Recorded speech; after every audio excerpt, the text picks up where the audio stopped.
Subscribe and click the bell icon for the latest updates and notifications from the Indian Express.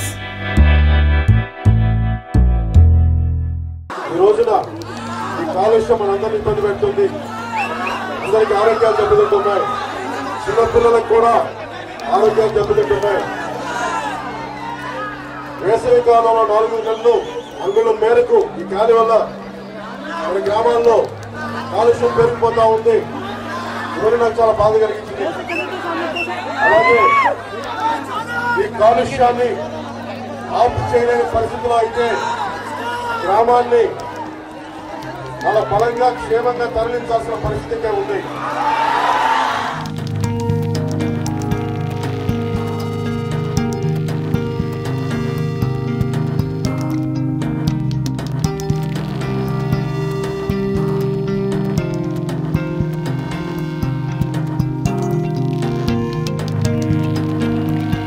Sir Gangavaram Dibbapalem steel plant కోసం భూములు కూలిపోయిన చివరి రైతుకు న్యాయం జరిగే వరకు పోరాడతామని హామీ ఇచ్చారు.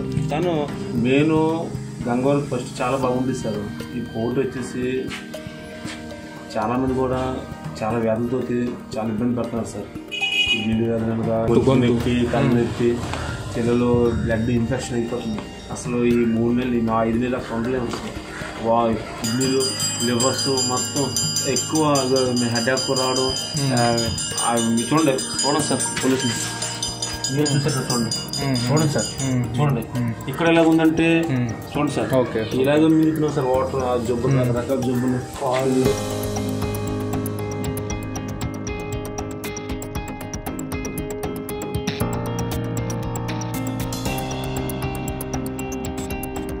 అలా సీనియర్ రాని ఆ పవన్ కళ్యాణ్ రాని ఎవరైనా వస్తే మాకు మంచి చెడు కావాలి సార్. ఎవరైనా మనవంతుకి చెడు చెప్పుకోవాలి సార్. ఎవరైనా తెచ్చి మంచి చెడు కావాలి. ఆ భగవంతు దేవుడు చేస్తే మాకు నిజంగా కూడా ఉండదు సార్. చెట్లు చూడండి సార్ అలా ఉంది సార్. మాడిపోయింది చూడండి. చూడండి ఒకసారి తీయండి సార్. చూడండి అది ఈ చెట్లు చూడండి సార్. చూడండి మొత్తం ఆ పొల్యూషన్ సార్. ఏ భగవంతుడు వస్తారు మా సమస్యలు ఎక్కువ మాకు డబ్బు దాన్ని వద్దు సార్. మా ఊర్లో తెలియదు సార్ సార్ మాకు ఎక్కడో హ్యాపీగా పోతున్నాం సార్. వాటర్ వస్తుంది సార్. కాలేజ్ వస్తుంది సార్ వాటర్. కాకపోతే క్వాలిటీ లేదు. అందులోనూ 100కి 50% ధూళి 50% వాటర్ తాగిడు. ఇంకా సత్య బతికి అంతే ఏం చెప్తాం. ఆ భగవంతుడు ఉన్నాడు సార్. నా కోసం నీరు పోయినట్టుగా అస్సలు మాకు చాలా తలెప్పులు ఉన్నాయి. ఇల్లులే కడిగి బట్టలు ఉతికినా ఇగో చూడగదు ఆ తీరులో వస్తుంది మాకు. బట్ట ఉతికినా అదేనండి. మంచినీటిలోను అన్నట్లోనూ వంట చేసుకునే వంటల్లో నిన్నట్లో పడిపోతుంది. నీళ్ళు పెట్టినామంటే అలా కనిపిస్తుంది నల్ల బుగ్గు. ఆ బుగ్గు నీళ్ళు వేసిన తర్వాత చూపిస్తాను. నవలు అక్కడ ఉంటాయి చూడండి. చాలా ఎక్కువగా కనిపిస్తాయి. ఇల్లు కడిగినా ఏం కడిగినా అలా వచ్చి పడిపోద్ది.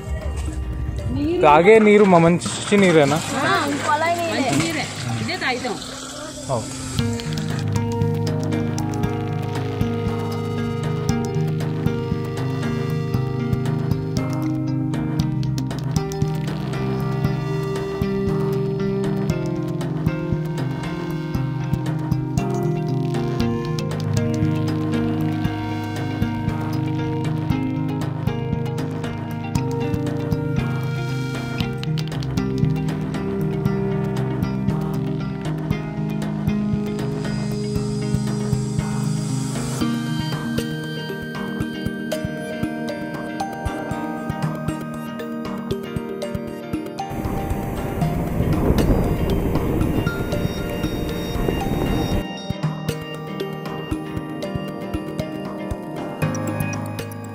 ధారాడు వెళ్ళి అటు నుండి అటుకి వెళ్తాం. లేకపోతే విశాఖపట్నం తెచ్చి ఉందా వెళ్ళిపోతాం. ఆట మీద బండి కట్టి వెళ్ళిపోతాం. అక్కడ నుండి మళ్ళీ మేము రిటర్న్ వచ్చేటప్పుడు చేపలు అక్కడ ఎమ్మేస్తూ వచ్చాం. ఇక్కడికి వచ్చేస్తాం ఆట మీద. మా భర్త తీసేసాడు. నాకు కూడాడతాను కూడట్లేదు. మాకు ఉద్యోగాలు ఇవ్వలేదు. ముస్లిం వాడికి జంజోతాలు ఇవ్వలేదు.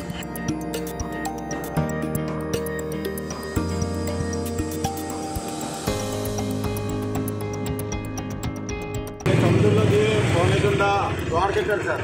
అవునవును. గోడ కట్టి మమ్మల్ని ఆఫ్ చేశారండి. మేము బ్రేక్ తీయడం అంతా మా కొడుకు కొట్టేశారండి. మాకు ఉద్యోగాలు ఏమంటే అడిగితే ఇది వేస్తాం అది వేస్తాం అని చెప్పేసి ఇచ్చారు. కానీ అది కొద్దిగా పలుకుబడి ఉన్నారు వాళ్ళే తీసుకున్నారు. అలాంటిదే మాకు నిరుపేదలకి అడిగితే కూలి పనులు కూడా అవ్వలేదు. ఇంకా ఇప్పుడు వరకు మేము అలాగే గంజి తెచ్చుకొని అలా తాగి అలా కోలాడితే బయట నాపోతే ఏం లేదు. ఎవరికి 10వ సంవత్సరం ఈ పూర్తి గంగారు పోర్టు వచ్చి మరి కూడా ఉందా ఇల్లుగా ఆ కొండ ఉందా ఆ పంటకి ఇలా కట్టించాడు అవి మనసింగ్ వేయించాడు ఇలాగా ఆ కొండ మీదకి మా ఆడపిల్లలు ఇలా పొలాలు ఉంటాయి కదా కొండ పొలాలు కొట్టుకొని అల్లేకంటే పనసింగ్ వేయించాడు ఇలా కావు లేకుండా చేయించాడు వచ్చింది కదా అప్పుడు ఈ కొండ దాటి వెళ్ళాలి అంతా 90 కిలోమీటర్ల దూరం వెళ్ళాలి కొండ మీద ఆరాడు వెళ్ళాలండి 90 కిలోమీటర్ల దూరం వెళ్తేనే మాకు అక్కడ గంగ ఉంది మా ఆశ్రయాలు అక్కడ ఉన్నాయి 200-300 రూపాయలు ఆశ్రయాలు గడిచి అక్కడ వెళ్ళడమే వెళ్ళేసి అది గంగడితే పూజగారం చేసుకోరు నా పోతే అది మా బతుకులండి